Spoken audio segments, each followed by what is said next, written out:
자, 오늘 우리에게 주시는 하나님의 말씀 마태복음 10장 1절입니다.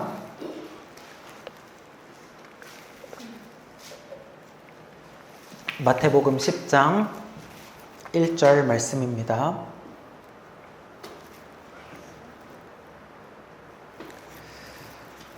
자, 다 찾으셨나요? 자, 한 절밖에 없으니까 우리 같이 한 목소리로 읽겠습니다. 시작! 예수께서 그의 12제자를 부르사 더러운 귀신을 쫓아내며 모든 병과 모든 약한 것을 고치는 권능을 주시니라. 아멘.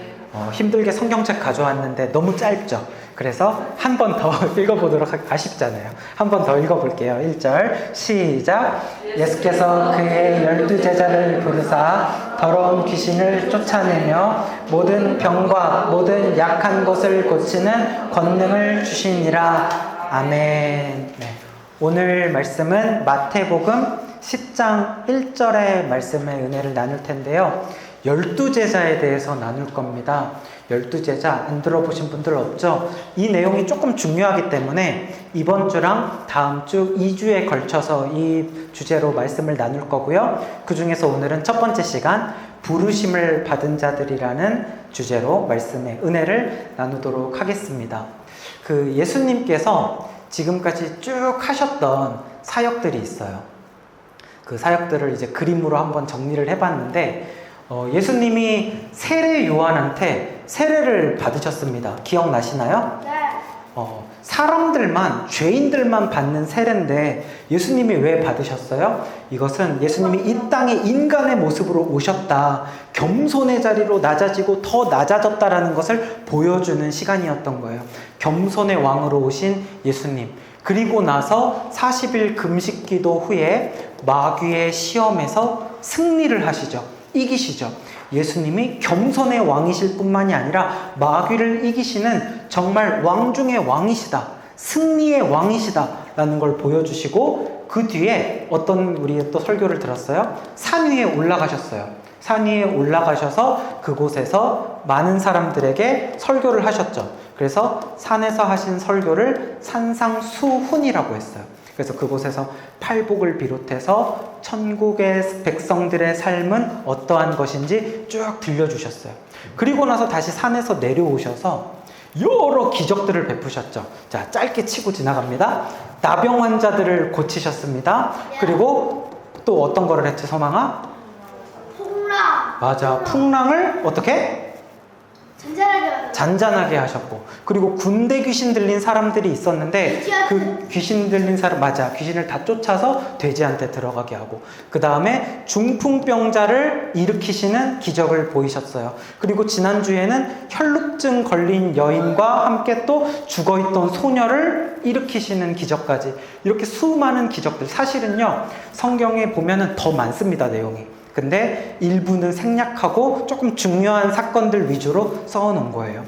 이렇게 주님이 하셨던 사역들을 보면은 어떤 공통점이 있냐면, 이거를 예수님이 누구랑 같이 일을 하신 것 같아요? 아니면 예수님이 혼자 하신 것 같아요? 혼자예요. 예수님이 혼자 하셨다라는 사실이에요. 누군가의 도움을 받은 게 아닙니다. 예수님의 사역은 혼자 하셨어요. 근데 오늘부터 지금 마태복음 10장이 시작되죠. 마태복음 10장부터는 조금 독특해집니다. 이때부터는 예수님이 동역자를 세우는데, 동역자는 함께 사역을 하는 사람이라는 뜻이에요. 동역자를 세우는데 그들이 누구냐면 바로 제자들입니다. 제자들을 부르셔서 세우시고 보내시고 그들과 함께 사역을 하시는, 어떻게 보면 지금까지는 기초사역이었던 거예요. 그래서 예수님께서 제자들에게 어떻게 하는 것인지 이론적으로 설명을 해주세요. 우리에게 어떠한 능력이 있고 어떤 사람들인지, 우리가 나는 누구인지, 그리고 나서 어떻게 하는지 예수님이 시범을 보이십니다. 시범을. 제자들이 사실은 옆에 계속 따라다니고 있었죠. 12명이 다 모이진 않았지만 1명, 2명 모이면서 제자들이 예수님의 시범을 보고 있었어요. 이제 시범을 다 봤습니다. 지금부터는 제자들을 보내시고 제자들과 함께 동역을 하면서 사역을 하시는 거예요. 왜 예수님이 제자들과 함께 사역을 하실까? 어떻게 보면 제자들은 어설프잖아요. 예수님 혼자서 다 하셔도 되잖아요. 근데도 제자들을 왜 부르셨어요? 제자들 도움 없으면 예수님이 못 하시니까 그게 아니라 떠날 준비를 하시는 겁니다. 사실 떠날 일이 없는 사람은 굳이 제자를 키울 필요가 없습니다. 본인이 영원토록 다 하면 되죠. 근데 예수님 물론 영원히 함께 하시는 분이지만 이 땅에서의 사역은 그 시간이 제한이 돼 있어요. 이 땅의 사역을 마치시고 떠날 날이 있기 때문에 그 떠날 준비를 하시기 위해서 예수님의 그 하시던 사역을 이어서 전수받아서 이어나갈 제자들을 세우신 거예요. 그래서 예수님께서 이 땅에 계신 동안에 하셨던 사역 중에 사실은 제일 중요한 사역은 뭐니 해도 십자가 사역입니다. 십자가 사역보다 예수님이 하신 사역 중에 더 중요한 사역은 있을 수가 없어요. 왜냐하면 그 십자가는 우리를 구원하신 사역이기 때문이죠. 인간들이 하나님이 누군지도 알아보지 못하고 하나님을 찾아야 하나님으로 인하여 생명을 얻는 자들이 하나님을 모르고 저주하며 살아가니까 생명이 끊어지죠. 그 죄 가운데 있는 인간들을 구원하시기 위해서 그 죄의 대가를 대신 치르시고 십자가 가운데 죽으시고 인간에게 대신 의를 주신 주. 그래서 그 사역이 가장 중요한 사역이에요. 근데 이 십자가 사역을 제외하고 그 다음으로 예수님이 하신 사역 중에 제일 중요한 사역은 무엇입니까? 라고 물어본다면 산상수훈도 아니고 귀신을 쫓은 사역도 아니고 이런 기적을 했던 사역도 아니고 가장 중요한 사역은 무엇이냐면 제자예요. 제자를 세우신 사역이라는 거예요. 십자가 사역, 그 다음으로 중요했던 것이 제자를 세우는 사역. 그렇기 때문에 이것이 중요해서 오늘과 다음 주 2주 동안 이 부분을 나누게 됩니다. 제자가 몇 명인지 아세요? 12명. 네. 이 교회 안 다니는 분들도 다 알 거예요. 12제자가 워낙 유명하고 또 그 유명한 그림이 있죠. 무슨 그림? 최후의 만찬. 그림을 보면 예수님과 12제자들이 식사하는 그림. 한 번 정도는 다 봤으니까. 12명. 사실은 예수님이 제자를 세우신 거 보면 스케일이 좀 작죠? 스케일이. 한 몇백 명, 몇천 명 정도 제자가 있어야 될 것 같은데 스케일이 작아요. 근데 이 소수정예의 제자들에게 예수님은요, 그 3년간의 공생애, 예수님은 3년 동안 사역을 하시거든요. 3년의 사역 동안 온 정성을 다하여서 이 제자들을 가르치시고 훈련을 하시고 같이 밥을 먹고 같이 잠을 자고 하면서 모든 예수님의 삶을 다 보여주세요. 그러면서 어떻게 사는 것이 하나님의 뜻대로 사는 것인지 삶을 전수를 해주신 다음에 그 제자들에게 이제 사역을 맡기시고 예수님은 떠나시는 거죠. 그래서 오늘 말씀을 통해서 우리는 이 12 제자들에 대해서 배우게 될 거예요. 이 사람들은 어떻게 하다가 제자가 됐을까? 왜 많지 않고 12명밖에 없었을까? 그럼 이 12 제자가 되는 방법은 무엇이었을까? 혹은 그럼 나도 제자라고 할 수 있나? 이런 여러 가지 이야기들 이번 주랑 다음 주에 걸쳐서 나눌 때 주님이 주시는 큰 은혜가 있기를, 주님이 주시는 은혜의 감동이 있기를 축복합니다. 자, 우리 아까 읽었던 부분이긴 한데 그 1절 말씀을 둘로 나눠서 앞에 부분을 먼저 한번 읽어볼게요. 예수께서 시작! 예수께서 그의 12제자를 부르사. 네, 예수님이 그의 12제자를 부르사. 예수님은 제자들을 부르셨는데 우리가 이미 알듯이 예수님의 제자들은 직업이 다 같을까요? 다를까요? 직업이 하나도 똑같은 게 없어요. 다 다른 사람입니다. 어떤 사람은 어부였고 어떤 사람은 세금 걷는 사람이었고 어떤 사람은 또 다 달라요. 뭐 무슨 운동권의 사람도 있었고 막 별별 사람들이 다 있었습니다. 의사도 있었고 정말 이런 각계각층의 배경을 가진 사람들, 성격도 너무 달라. 베드로 같은 사람은 엄청 거친 사람이고 요한 같은 사람은 엄청 또 소심한 사람이고 이렇게 성격이 다 다른 사람들을 한자리에 이렇게 모여 있단 말이에요. 어떻게 해서 이 예수님과 제자들의 관계가 형성이 되었을까? 원래요, 스승과 제자의 관계는요, 스승이 제자를 찾아갈까요? 제자가 스승을 찾아갈까요? 제자가 스승을 찾아가요. 그쵸. 보통 우리 무협 영화 같은 거 보면, 옛날 홍콩 영화 같은 거 보면 제자들이 스승을 찾아갑니다. 그래서 자기가 배우고 싶은, 닮고 싶은 스승을 찾아가서 사부님 한 수 가르쳐 주십시오. 이러면 처음에는 쳐다보지도 않아. 쳐다보지도 않다가 계속 가서 사부님 저를 제자로 받아주십시오. 이러면은 이제 처음에 뭐부터 해요?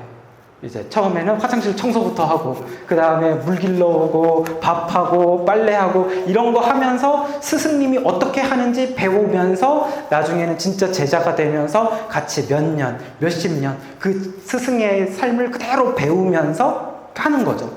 제자가 스승을 찾아가는 것이 일반적인 상식입니다. 이거는 무슨 중국 무협영화만 그런 게 아니라 예수님 시대에도 마찬가지였어요. 예수님 시대에도 스승들이 있고 제자들이 있었지만 언제나 제자들이 찾아갔습니다. 근데 우리 말씀 방금 전에 읽었잖아요. 뭐라고요? 다시 한번 시작. 예수께서 그의 12제자를 부르사. 누가 누굴 불렀어요? 예수님이 제자들을 부르셨다라는 거예요.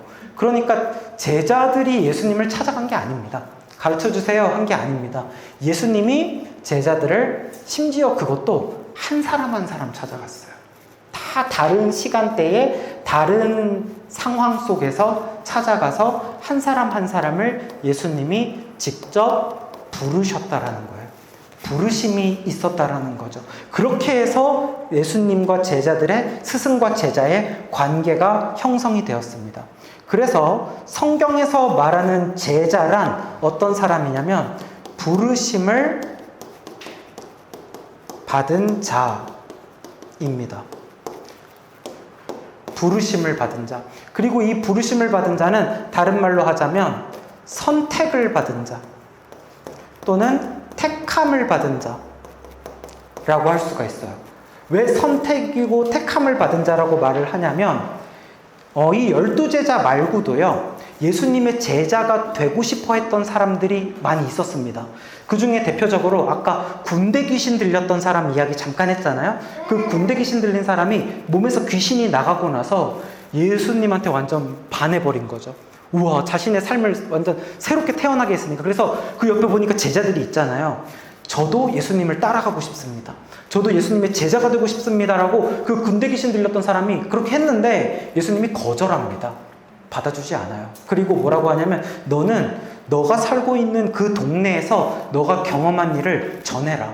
그 동네의 복음 전도자로 그 사람은 사명을 받아요. 그 사람은 제자로 받아주지 않아요. 다시 말하면 뭐냐면 거절이 있어야 선택도 있는 거죠. 모든 사람을 다 받아주면 선택이라는 게 의미가 없겠죠. 거절도 하셨던 거예요. 그래서 특별히 선택을 하는 사람, 특별히 택함을 받은 사람, 특별히 부르심을 받은 자들이 바로 예수님의 제자들이었다라는 거예요. 그래야 선택이 의미가 있는 거죠. 다시 말해서 예수님의 제자는 누가 돼요? 조건이 필요한 게 아니에요. 예수님의 제자가 되려면 어느 정도까지 스펙을 쌓고 와야 제자가 되는 게 아닙니다.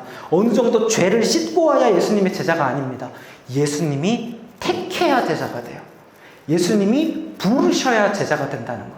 그 말은 무슨 말이냐? 지금 여러분, 우리 모두 교회에 지금 몇 분 된 정도 있잖아요. 지금 대략 한 12분 정도 있습니다. 이 12분 정도 있는데 여러분들이 지금 한 분도 같은 사정과 같은 과정과 경로로 이곳에 온 분이 없어요. 다 달라요. 같은 내용으로 오지 않았다고요. 다른 방식으로 왔어요. 그렇게 왔지만 우리에게는 한 가지 중요하고 완전한 공통점이 있는데 뭐냐? 하나님이 부르셔야 이곳에 올 수 있어요. 하나님이 부르시고 선택해 주시는 특별한 은혜가 있어야 우리가 이 자리 가운데 있을 수 있다. 그래서 여러분, 이 요한복음 15장 16절에 이런 말씀이 있거든요. 같이 읽어봅시다. 시작. 너희가 나를 택한 것이 아니요. 한 번 더요. 시작. 너희가 나를 택한 것이 아니요. 내가 너희를 택하여 세웠나니. 아멘. 하나님이 나를, 그러니까 우리가 하나님을 택한 게 아니라, 이게 예수님이 하시는 말씀이니까, 하나님이 우리를 택했다는 거예요. 자, 이 표현은 하나님의 약자예요. 하나님을 데우스, 이렇게 헬라어로 쓰거든요. 그것의 약자를, 하나님을 이렇게 표현을 할 거예요. 하나님이 우리를 택하여서 세웠다라고 말씀을 하시는 겁니다. 이 말씀이요, 사실은 얼마나 우리에게 큰 은혜인지 모릅니다. 만약에 하나님과 나와의 관계에 있어서 내가 하나님을 택한 거라고 한번 생각을 해볼게요. 내가 하나님을 선택했다고 생각해 볼게요. 나는 실수할 수 있는 존재예요, 없는 존재예요? 실수할 수 있죠. 완전해요? 완전하지도 않아요. 그렇기 때문에 어쩌면은 내가 하나님을 선택한 거는 실수일 수도 있어요. 안 택하는 게 맞았는데 택한 거였을 수도 있어요. 또 나는 변덕스럽죠, 굉장히. 오늘 다르고 내일 다르잖아요. 그렇기 때문에 오늘은 내가 하나님을 좋아서 택했는데 내일은 내가 마음이 바뀌어서 하나님 싫어져서 하나님 떠날 수도 있죠. 그러니까 내가 하나님을 선택을 했다면 하나님과 나와의 이 관계는 전혀 신뢰할 수가 없는 관계가 되는 거예요. 근데 이 말씀에 보면 내가 너희를 택하여 세웠나니 너희가 나를 택한 것이 아니다. 이게 아니라 내가 너희를 택한 것이다 라는 거죠. 하나님이 어떤 분이십니까? 하나님은 실수가 없으신 하나님, 하나님은 완전하신 하나님, 하나님은 사람이 아니시니 거짓말을 하지 아니하시고 하나님은 사람이 아니시니 후회가 없으시다고 그랬어요. 그래야 하나님인 거예요. 하나님이 어설프고 실수가 있고 하나님이 변하고 하나님이 변덕이 있고 하나님이라고 할 수가 없죠. 그렇기 때문에 하나님의 선택은 변하지 않습니다. 다시 말하면 뭐냐면 내가 너를 선택을 했는데 그때는 너가 괜찮은 것 같아서 선택했거든. 근데 가만 보니까 너 하는 꼴 보니까 안 되겠다. 나 너 이제 떠날래. 가라. 나 너 버려야겠다. 안 된다. 하실 수 없는 분이라고요. 그렇게 하지 않는 분이 아니라 그러실 수가 없는 분이에요. 그렇다면 그것은 하나님이 아닙니다. 하나님은 완전하신 분이에요. 하나님은 실수가 없으신 분이에요. 이랬을 때 이 관계는 굉장히 신뢰할 수 있는 관계가 되는 것이죠.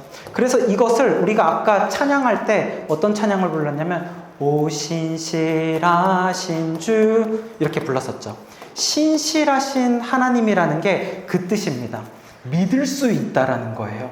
하나님이 변하지 않기 때문에 그분에 대하여서 내가 믿음직하다. 그분을 믿을 수 있고 그분을 절대 내가 의심할 이유가 없다. 아까 우리 찬양할 때 내 너를 떠나지도 않으리라 내 너를 버리지도 않으리라 주님의 그 약속, 그 주님의 약속을 믿으시기를 바랍니다. 그래서 제자라는 건 뭐냐면 하나님이 택한 사람, 하나님의 부르심을 받은 사람이라는 거예요. 아무나 제자로 받아주는 게 아닙니다. 아무나 우리 이곳에 있는 게 아니에요. 세상에 많고 많은 사람들이 교회가 몰라서 교회에 안 오는 것이 아니고 예수가 누군지 몰라서 예수 안 믿는 게 아니에요. 알아도 안 믿습니다. 그러나 하나님이 택하셔서 우리 가운데 은혜를 주실 때, 믿어지지 않는 가운데 믿음을 주실 때 은혜가 되어서 그것이 믿음이 생긴다라는 거죠. 누구를 택하셨어요? 나를 택하셨고 여러분을 택하신 줄 믿습니다. 왜 택했을까요, 여러분을? 조건을 본다면 우리 중에 택할 사람 아무도 없는데 어떤 잘나서 예뻐서 택한 것이 아니라 아무런 조건도 보지 않으시고 사실 왜 택했는지 정확한 이유는 알 수 없어요. 하나님밖에 몰라. 어쨌든 우리를 자녀 삼아 주시기로, 사랑하기로 그분이 정하시고 우리를 택하여 주셨다라는 것, 그 사실이 중요하다라는 거죠. 여러분, 우리가 살아가다 보면 나의 자존감이 막 낮아질 때가 있습니다. 나는 왜 이렇게 잘하는 것도 없고 왜 이렇게 못났을까? 나는 왜 이 모양일까? 좌절하게 될 때가 있잖아요. 그럴 때 주님이 나를 불러주셨다라는 이 사실만 한번 기억을 해보세요. 그랬을 때 우리는요, 굉장히 거룩한 자긍심, 거룩한 자부심, 이것을 가질 수밖에 없는 거예요. 이렇게 못났지만 근데 하나님이 나를 택하셨네, 근데 하나님이 나를 부르셨네, 근데 하나님이 떠나지도 않고 버리지도 않는다고 말씀하셨네. 그래서 우리는 좌절 가운데, 어려움 가운데 하나님만 바라보면, 사명만 바라보면 승리할 수 있는 우리 모두가 되는 줄 믿습니다. 그 조선시대에 보면은요, 왕이 사극 같은 거 보면 이 왕이에요. 왕이 그 지방에 있는 관리나 지방의 어떤 사람, 그 벼슬을 가진 사람들에게 자신의 왕의 뜻을 전하고 싶어. 그러면 어떻게 해야 되죠? 전화합니까? 나 왕인데 이러고 전화할 수가 없잖아요. 편지를 보내야 되잖아요. 근데 왕의 편지를 보내야 되기 때문에 왕을 대신할 수 있는 믿을 만한 신하를 부릅니다. 믿을 만한 신하를 불러서 그 신하에게 자신의 어명, 이 두루마리를 주는 거예요. 어명이죠. 그리고 너는 나의 말을 가지고 가서 그 신하에게, 그 사람들에게 이 말을 전해라 라고 하면은 아, 싫습니다 이럽니까? 하는 거예요. 왕이 부르면 하는 겁니다. 이게 아우 제주도까지 어떻게 가요? 막 이게 아니라 말을 타든 배를 타든 가야 되면 가는 거예요. 그리고 갈 때는요, 그 가는 길이 험하고 가다가 도적을 만날 수도 있고 할지라도 이 사람에게는 무엇이 있어요? 왕의 뜻이 있죠. 왕의 말이 있죠. 그렇기 때문에 자긍심이 있는 거예요. 자부심이 있는 거예요. 나는 왕의 부르심을 받은 자야. 왕의 말씀을 가지고 가는 자야. 가서 왕을 대신해서 이 말을 전해야 돼 라는 자긍심을 가지고 가문의 영광 아닙니까? 그것을 가지고 가는 자긍심이 있는 거죠. 사랑하는 여러분, 우리는 하나님의 부르심을 받은 자들, 그리고 어명보다 놀랍고 놀란 하나님의 말씀을 받은 자들이라는 사실을 기억하시기 바랍니다. 이 거룩한 자긍심, 영적인 자부심이 우리 가운데 있다면은요, 힘든 일을 가더라도 말을 타든 배를 타든 도적을 만나든 어떤 상황 가운데서도 이 말씀 놓치겠습니까? 이 말씀만은 사수하죠. 이 말씀을 전해야 하니까.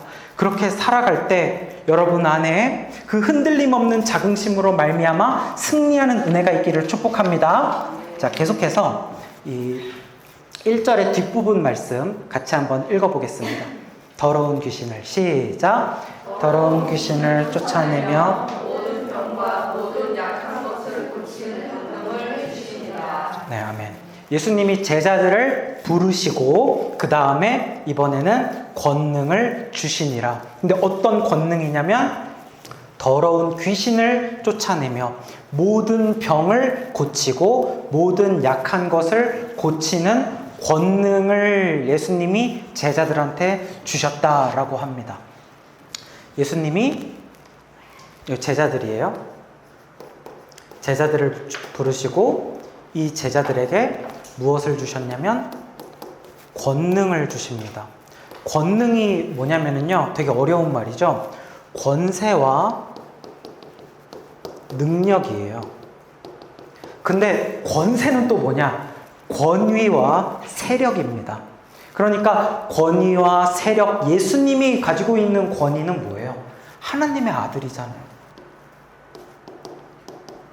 하나님의 아들이에요. 신적 존재라고요. 그 하나님의 아들로서의 권세, 그 하나님의 아들로서의 능력, 그것을 예수님이 가지고 계시는데 그 가지고 계신 것으로 무엇을 할 수 있었어요? 지금까지 사단 마귀를 이기시고 모든 병을 고치시고 승리하실 수 있었던 것이 예수님이 단순히 인간이었으면 불가능했겠죠. 예수님에게 이러한 권능이 있었기 때문에 가능하셨고 그동안 제자들은 이게 있었을까 없었을까? 없었던 거예요. 제자들도 옆에서 같이 신기해하면서 우와 이러면서 놀라기만 했고 구경밖에 할 수가 없었는데 이제 제자들에게도 권능을 주셨다는 거예요. 제자들도 그 권능을 가지게 됩니다. 그럼 어떻게 돼요? 제자들도 승리할 수 있게 되는 거죠. 바로 이 시점부터 제자들도 그냥 나가서 너도 내가 한 것처럼 해라가 아니라 예수님이 권능, 권세와 능력, 영적인 파워를 주셔서 사단을 물리칠 수 있게 하셨다라는 거예요. 사랑하는 여러분, 이러한 권세, 능력이 제자들뿐만이 아니라 예수 그리스도를 믿는 우리들에게도 동일하게 주신 줄 믿습니다. 그 믿음이 있을 때 우리가 예수의 이름으로 기도하는 거예요. 우리 그리스도인들은 기도 끝날 때 누구의 이름으로 기도합니다 이렇게 하죠? 예수님의 이름으로 기도합니다 라는 거죠. 그게 뭐예요? 예수님의 이름으로 기도할 때 예수님이 주셨던 그 권세와 능력이 나와 함께하는 줄 믿습니다 라는 고백이 있는 거예요. 그래서 우리에게도 동일한 그 능력으로 예수의 이름으로 선포할 때 마귀는 떠나갑니다. 예수의 이름으로 기도할 때 병든 자는 고침을 받을 수 있어요. 이것이 예수의 능력, 보혈의 능력, 십자가의 능력인 거죠. 주님을 믿는 모든 사람들에게 이 능력 주셨다는 것을 우리가 기억해야 돼요. 요즘 기독교인들 되게 힘이 없어요. 주눅이 들어있는 것 같아요. 능력이 예전엔 있었는데 능력을 잃어버린 히어로처럼 마치 능력 잃어버린 그리스도인들처럼 되어버린 것 같아요. 그러나 주님이 우리에게 권능을 주셨다는 것을 기억해야 됩니다. 왜 잃어버렸을까요? 제 이야기를 잠깐 들려드리면 제 경험상으로는요, 그 영적인 능력 있죠? 이것이 사실은 영적인 능력이라고 할 수가 있거든요. 그러니까 세상 사람들은 눈에 보이는 능력이잖아요. 재력, 그리고 사람들 사이에서의 어떤 권력, 그리고 뭐 머리가 좋으면 지력, 이런 것은 눈으로 볼 수가 있는 것들인데 영적인 능력, 이 보이지 않는 능력은요, 어떻게 해야 생기냐면 기도의 시간과 말씀을 읽는 시간과 순종의 시간과 세상을 멀리하는 시간과 이것들이 쌓였을 때와 비례하더라고요. 기도, 말씀, 순종, 세상을 멀리하고 그러면서 하나님을 가까이 할 때, 순종할 때, 저도 기도를 하루에 3시간 이상씩 하고 말씀을 5번 이상씩 읽고 그리고 TV나 인터넷 이런 것을 일절 끊으면서 한 달 이상을 완전히 그 하나님 가까이 하면서 몰두해보면은요, 제 경험으로는 영적인 파워가 다릅니다. 완전히 달라져요. 여러분들도 궁금하면 해보십시오. 해보세요. 그 여러 경험이 있지만 한 가지 예를 들어보면 제가 그렇게 기도 많이 하고 말씀 많이 읽던 시기에 카페를 갔거든요. 아마 카페에서도 저는 말씀 준비를 하거나 그러고 있었던 것 같아요. 근데 그 카페에 어떤 아줌마들이 왔는데 막 싸우는 거예요. 자세히 보니까 한 아줌마가 막 유독 욕을 하면서 막 듣기 불편한 욕을 하면서 막 엄청 시끄럽게 다른 아줌마들이랑 싸우고 있더라고요. 처음에는 뭐 저러다 말겠지 했는데 5분, 10분, 15분이 지나가도 계속 그러는 거예요. 아마 저뿐만이 아니라 그 카페에 있던 다른 분들도 굉장히 불편하셨을 겁니다. 그래서 제가 속으로 기도했어요. 얼굴 표정 하나 안 바뀌고 침착하게. 저 아줌마 안에 있는 더러운 귀신아, 예수 이름으로 나가라 라고 하는 순간에 그 아줌마가 입 딱 다물고 앉아버리는 거예요. 그 아줌마 혼자 서서 하고 있었거든요. 계속. 근데 저도 너무 놀랬어요, 사실은. 그런 적은 없었고, 사실은 그런 기도할 때는 막 부르짖으면서 했던 저였는데, 할 수가 없잖아요, 카페에서는. 그러니까 속으로 조용히 저만 알게 했는데, 그 아줌마 그 뒤로 저 나갈 때까지 아무 말도 안 하고, 진짜 합주기가 됩시다. 합딱 이렇게 되는 걸 보고, 몰라요. 남들은 우연히 타이밍이 맞았으니까 그럴 수 있을지 저는 봤다는 거예요. 저는 경험했다는 거예요. 뿐만 아니라, 금식 기도를 하면서 막 그렇게 기도할 때는요, 어떤 사람의 마음이 절대 움직이지 않을 것 같았던 사람들의 마음도 정말 깜짝 놀랄 것처럼 변하는 일들도 일어나요.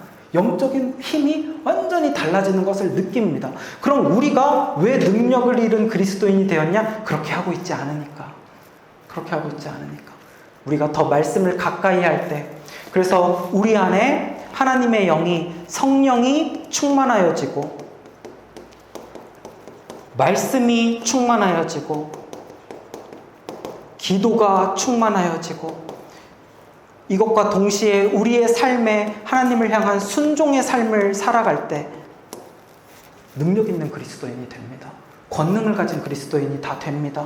제자들도요, 처음에는요 의심을 했죠. 근데 나중에는요 베드로가 물 위를 걸었어요, 실제로.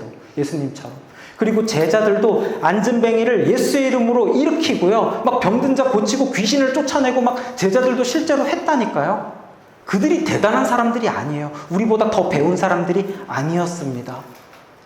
우리도 이렇게 말씀과 성령과 기도로 충만하여서 주님의 권능을 받은 능력 있는 그리스도인 다 되시기를 축복합니다. 예수님의 영적인 능력을 가지고 승리하시기를 바랍니다. 자, 여기서 우리가 한 가지 재밌는 이야기를 좀 해보면, 예수님의 제자들이 몇 명이었다고요?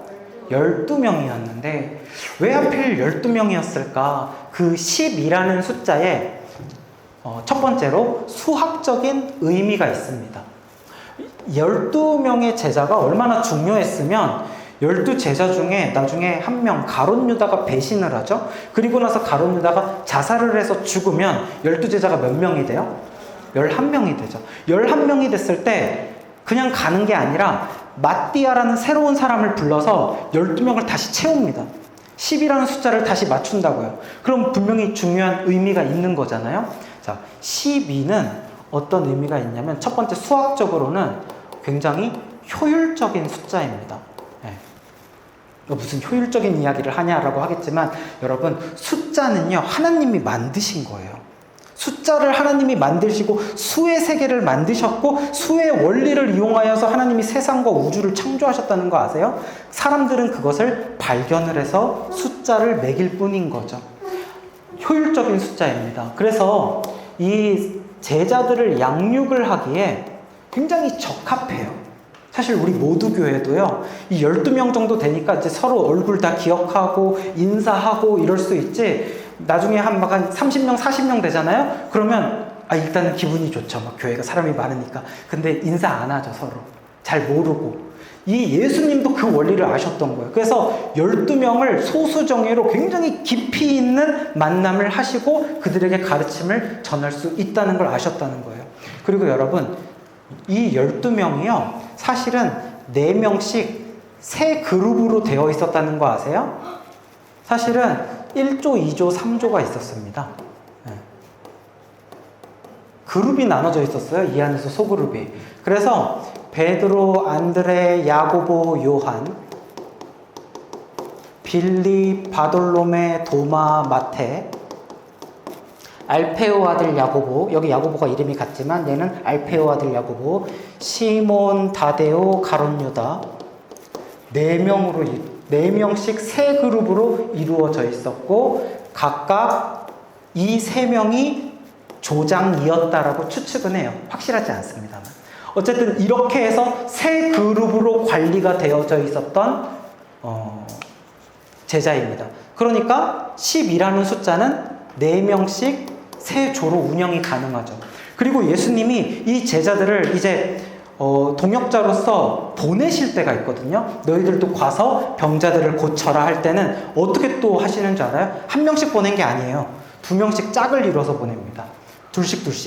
이걸 몇 인 1조라고 부르죠? 2인 1조. 2인 1조로 부르면 몇 조가 나와요? 6조가 나오죠.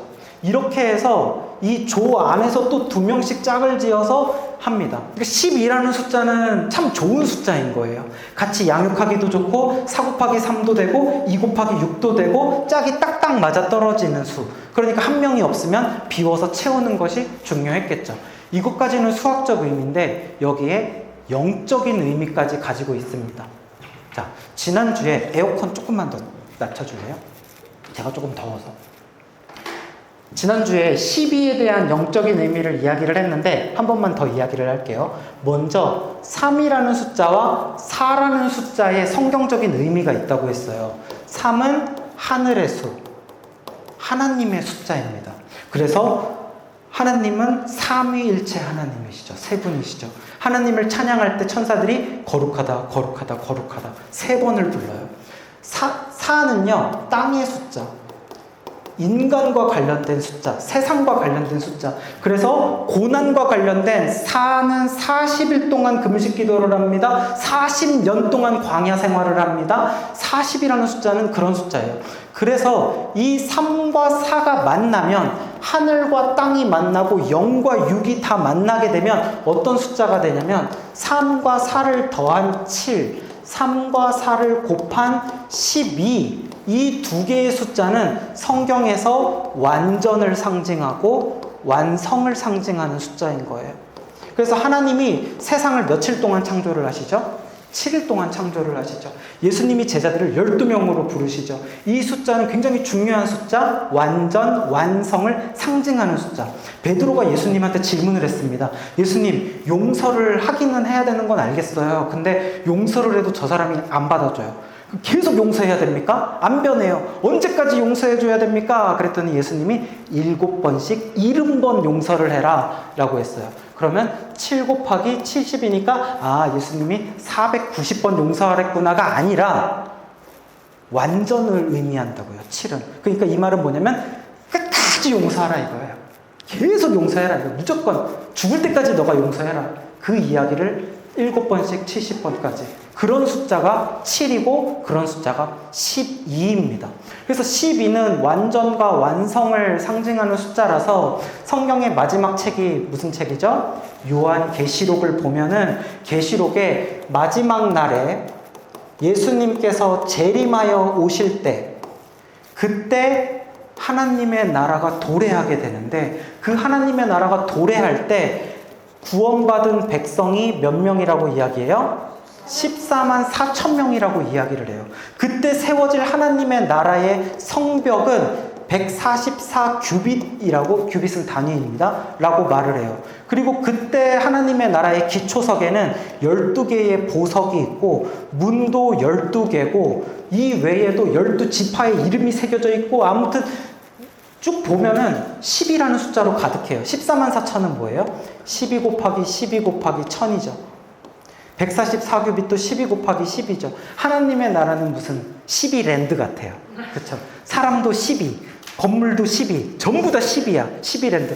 하나님이 무슨 10이라는 숫자에 무슨 집착하는 분입니까? 난 12가 너무 좋아. 막 이래가지고 하나님의 나라는 10이야. 이게 아니라 상징적인 숫자인 겁니다. 상징적인 숫자. 그래서 구약에 가서 보면 아이고 이렇게 돼버렸네. 이거를 빨리 옮기면 이렇게 되더라고요. 좀 천천히 옮겨야 되는데 구약에 가서 보면 예수님이 하나님의 백성으로 부른 사람들, 택함받은 사람들이 몇 지파였어요? 12지파. 근데 신약에서는 이것이 예수님이 부른 제자들의 수가 몇 명? 12제자가 되죠. 그리고 이제 여기 다 옮겨졌을 텐데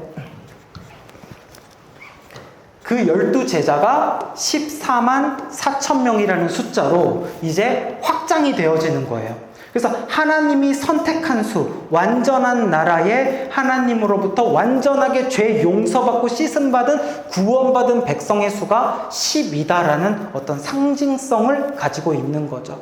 이게 바로 12의 영적인 의미입니다. 이해가 되세요? 근데 신천지에서는 한때 14만 4천 명이라는 이 숫자를 그냥 말 그대로 수치로만 받아들이는 거예요. 그래서 진짜 구원받은 사람은 딱 14만 4천 명, 한 명도 더 구원 안 되고 그렇게 이야기를 했었죠. 그러다가 신천지가 교세가 확장돼가지고 신천지 성도가 20만 명이 넘거든요. 그러면 어떻게 됩니까? 이거 혼란스럽잖아요. 자기네들만 구원받는다고 했었는데. 그래가지고 그 교리를 없애버립니다. 우리 그런 말 한 적 없는데? 약간 이런 식으로 바꿔버립니다. 그러면서도 이 신천지는요, 이 10이라는 숫자에 집착을 해요. 그래가지고 어떻게 하냐면 정말 이 12지파의 계보에 있어야지만 구원을 받는다고 해가지고 전국 8도를 12지파로 나눠놨습니다. 우리나라. 그래서 서울은 베드로 지파, 부산은 야고보 지파, 강원도는 빌립 지파, 다 이 도별로 지파를 나눠놨어요. 신천지 사람들 왜 그렇게 열심히 하는 줄 알아요? 그 지파 안에 들어가야 구원받기 때문이에요. 그 지파 안에 들어가는 과정이 굉장히 어렵습니다.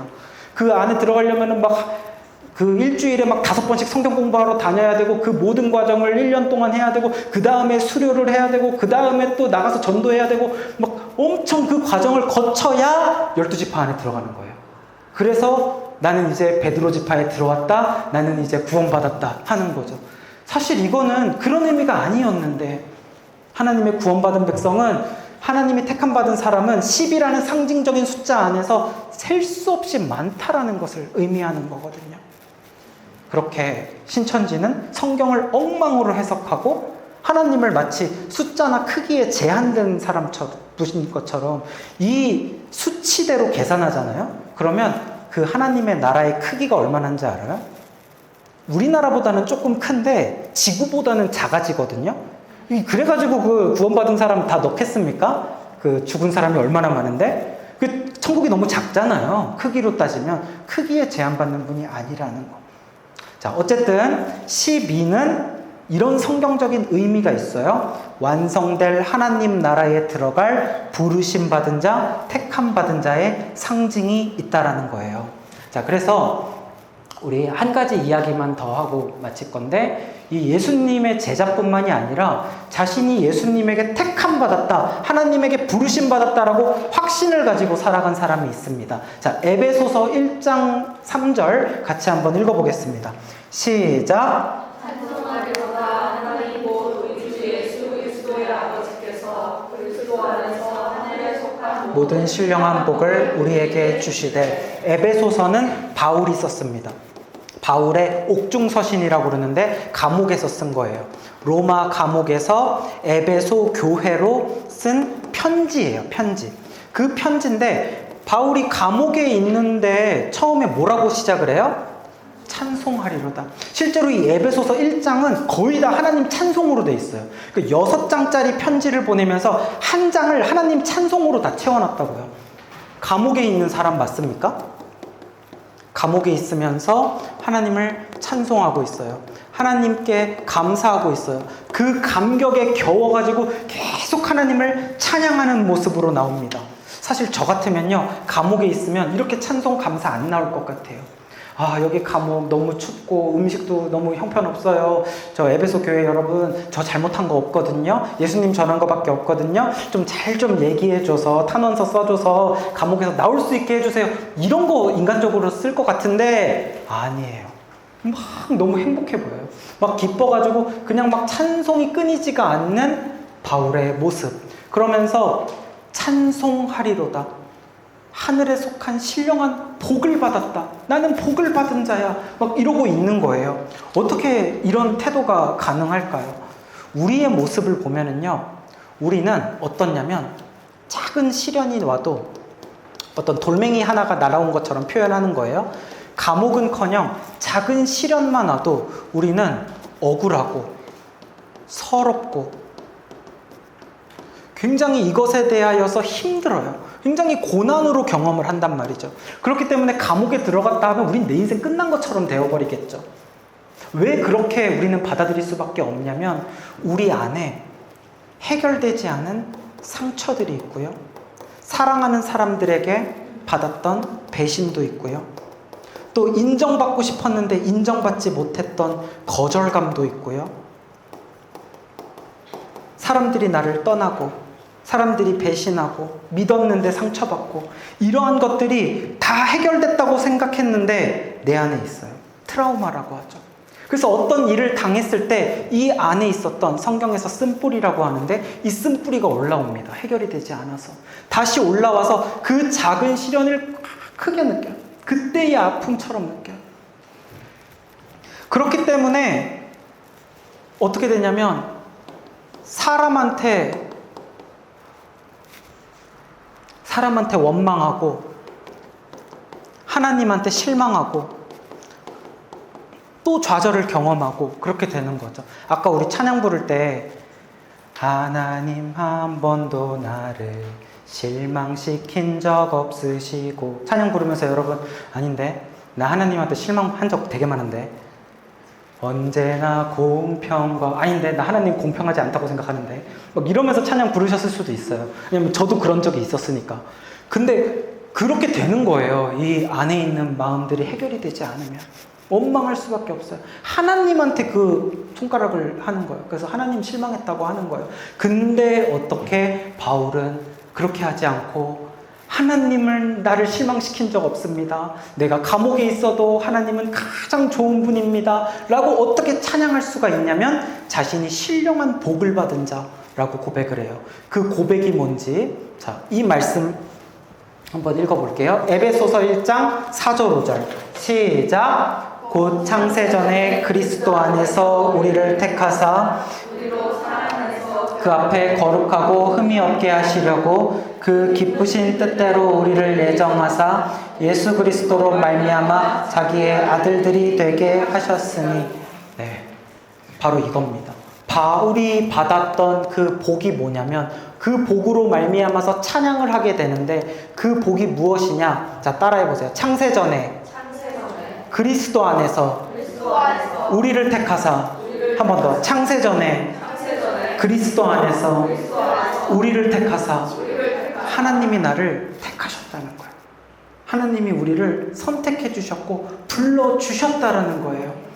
예수님이 제자들을 부르신 것처럼, 많은 사람들 가운데서 누구는 거절했지만 누구는 택한 것처럼, 하나님이 우리를 창세 전에 택하셨고 우리를 예정하셨기 때문에 이 기쁨이 우리 가운데 있다라는 거예요. 그래서 내 안에 인생 속에서 받아온 상처나 어떤 거절감이나 이런 배신의 아픔들, 그러한 것들이 내 마음속에 있을지라도 무엇으로 살아갈 수 있어요? 창세 전에 그리스도께서 우리를 택하사, 이것을 바라볼 때 여기에 내 안에 있는 상처를 치유하는 복음의 능력이 있는 거예요. 사람들은 나를 떠나갔어요. 그런데 하나님은 나를 떠나지 않습니다. 사람들은 나의 조건만 보고 너가 똑똑하면, 너가 예쁘면, 너가 잘하면 사랑해 줄게, 조건적 사랑을 주지만 주님은 무조건적 사랑입니다. 너가 예쁘지 않더라도, 너가 가진 것이 없더라도 나는 그러나 너를 사랑한다. 나는 그러나 너를 끝까지 떠나지 아니하리라. 나는 너를 버리지 아니하리라. 신실하신 주님, 거기에 나의 정체성이 있는 거예요. 나는 그런 자녀야. 주님의 부르심을 받은 자녀야. 나는 하나님의 택함 받은 자녀야. 이 거룩한 자긍심, 영적인 자부심이 저와 여러분에게 있기를 바랍니다. 사랑하는 여러분, 하나님은 여러분의 아무 조건도 없이, 자격도 없이 사랑하셔서 택하신 거예요. 마치 제가 제 아들 소망이를 사랑할 때, 소망이가 밥을 잘 먹어서 사랑하는 것도 아니고, 오늘 이번 주 수학 문제 100점 맞아서 사랑하는 것도 아니고, 소망이니까 사랑하는 거예요. 내 아들이니까 사랑하는 거예요. 그 아버지의 사랑은 변하지 않아요. 언제까지? 영원히.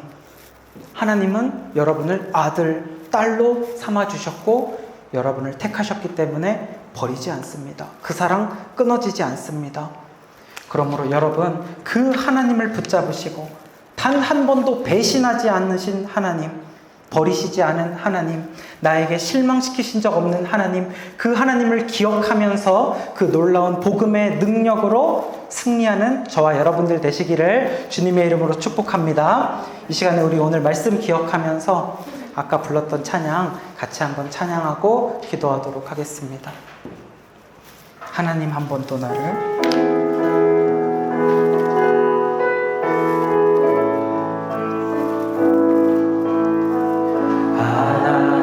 한 번도 나를 실망시킨 적 없으시고 언제나 공평과 은혜로 나를 지키셨네. 지나온 모든 세월들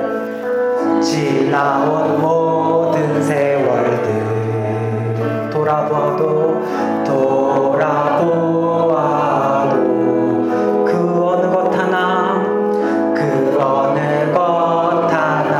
주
지키시리라 확신하네.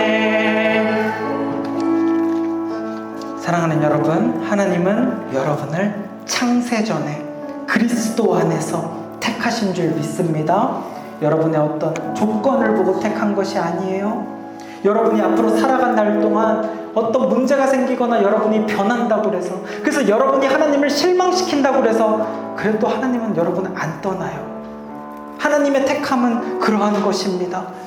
주님, 단 한 번도 나를 거절한 적 없으시고 나를 버린 적 없으시고 창세전에 나를 택하신 하나님의 그 조건 없는 사랑과 능력으로 내 안에 있는 아픔과 상처와 배신, 그것이 복음의 능력으로 치유되게 하여 주시옵소서, 회복되게 하여 주시옵소서. 그래서 그 하나님을 바라보며 주님의 아들 딸들답게 능력 있게 거룩한 자부심을 가지고 살아가는 우리 모두가 되게 하여 주시옵소서. 나는 하나님이 부른 자야, 나는 하나님의 선택받은 자야, 이 믿음으로 승리하며 살아가는 저희 모두가 되게 하여 주시옵소서. 우리 주여 한번 부르짖고 같이 기도하겠습니다. 주여,